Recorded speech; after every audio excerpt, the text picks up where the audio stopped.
गंजाम जिला बुगुड़ा सहर में अनुष्ठित होइतिबा प्रभु श्री विश्वकर्मा पूजा अवसर में स्थानीय गंजाम जिला प्लम्बर एसोसिएशन बुगुड़ा शाखा पक्षर एक सांस्कृतिक कार्यक्रम माध्यम बुगुड़ा अंचल में अति प्रिय और जनाशुना साहित्यिक और सांबादिक त्रिलोचन पंडा को सम्मानित करा जायतिला।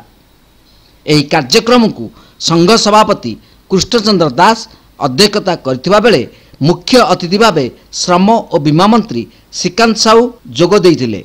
अन्यतम अतिथि भावे संघ उपदेष्टा तथा समाजसेवी धरणीधर पंडा, एनसीसी अध्यक्ष चित्रसेन प्रधान, उपाध्यक्ष प्रतिनिधि सुधांशु शेखर पाढ़ी, विधायक प्रतिनिधि ए चंदन चर्चित पात्र, सांसद प्रतिनिधि बसंत कुमार दलई, बीजेडी नगर सभापति के त्रिलोचन दोरा समेत बहु मान्यगण्य व्यक्ति उपस्थित थिले।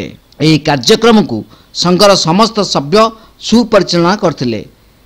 गंजाम जिला बुगुड़ारू त्रिलोचन पंडा को रिपोर्ट, तीर्थक्षेत्र live.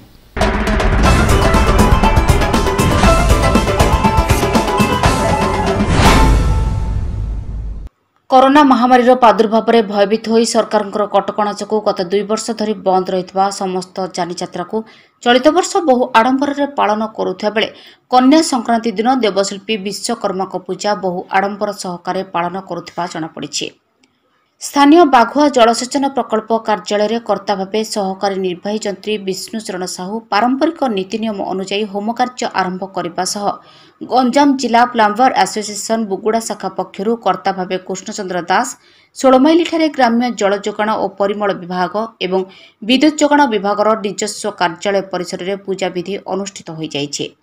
सेपरी Kashi Madan market complex रे कमल परलिया नेतृत्व में कर्ता भावे मनोज कुमार साहू, माँ पद्मालय आलुमिनियम फर्निचर पक्षर पांडव महाराणा, विश्वकर्मा ग्यारेज, माँ महामयी इलेक्ट्रिकाल्स पक्षर विप्रचरण साहू एवं बालिपदर ठारे घुमुसर तालुका विश्वकर्मा समाज विश्वकर्मा भवन में मध्य प्रभु विश्वकर्मा को पूजा आयोजन होता बेले अन्यान्य इलेक्ट्रिक वर्क्स, जानवाहन ग्यारेज और कलकारखाना मानकर मध्य पूजा विधि अनुष्ठित होता।